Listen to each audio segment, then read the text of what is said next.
नमस्कार, प्रणाम, स्वागत है आपका जन जागरण प्रेस में।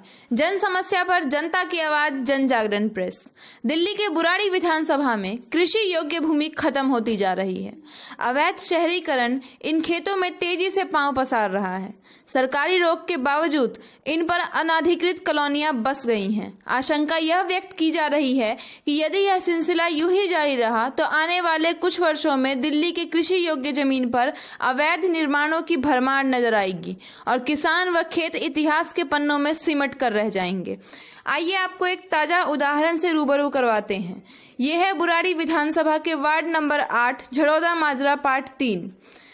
तस्वीर में जो टेम्पररी बाउंड्री देख रहे हैं उसका खसरा नंबर है 24/24 और यह जमीन है खेती का, जिस पर कुछ महीने या वर्ष पहले तक खेती हो रही थी।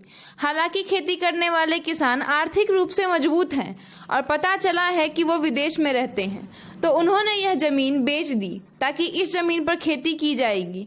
पर आज जो नज़ारा आपके सामने है वो कल एक कॉलोनी का रूप ले लेगा।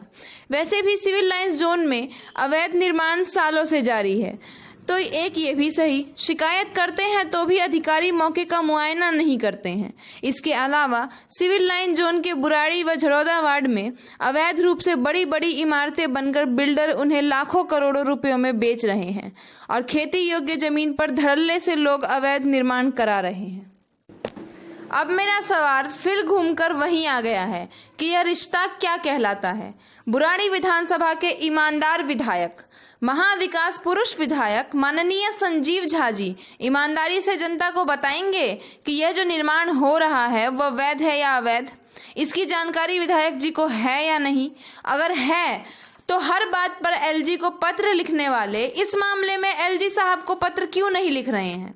क्या विधायक जी को नहीं लगता है कि इस जगह पर जन सुविधा जैसे स्कूल, पार्क के अलावा क्षेत्र की डिस्पेंसरी जो किराए के मकान में चल रही है, यह जगह अधिग्रहण करके जनता की सेवा के लिए उपलब्ध करवाई जा सकती है?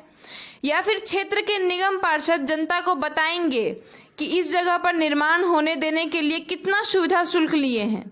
क्योंकि उन पर हमेशा आरोप लगता रहा है कि 25 गज 50 गज के निर्माण पर भी उनका टैक्स चलता है, तो इतने बड़े निर्माण पर तो टैक्स भी भरा होगा। अगर यह सिर्फ आरोप है तो ईमानदार निगम पार्षद अपनी ईमानदारी का परिचय इस निर्माण को हमेशा के लिए अवैध घोषित करके क्यों नहीं दे रही हैं? लेकिन निगम पार्षद इसका जवाब देंगी ही क्यों? क्योंकि वो तो खुद सरकारी जमीन पर कब्जा करके बिल्डिंग बनाकर बैठी हैं और अब निगम चुनाव का वक्त भी नहीं बचा। हो सकता है ये उनके कार्यकाल में आखिरी नई कॉलोनी या बिल्डिंग निर्माण हो। आखिरी कॉलोनी का मतलब है पार्षद की आखिरी कमाई। दोबारा पार्टी उनको टिकट दे या ना दे।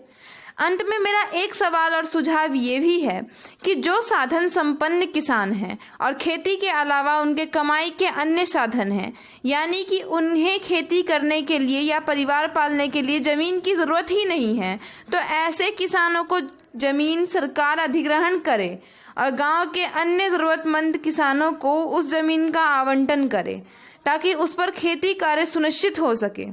प्रदूषण मुक्त वातावरण दिल्ली की जनता को मिलता रहे, इससे दो फायदे होंगे। एक, अवैध कॉलोनी बिल्डर माफिया जनसंख्या के बोझ से दिल्ली सुरक्षित रहेगी और दूसरा, प्रदूषण मुक्त वातावरण, हरियाली दिल्ली में बरकरार रहेगी। यानी कि जन सुरक्षित, भविष्य सुरक्षित, यानी कि मेरी दिल्ली प्रदूषण मुक्त दिल्ली।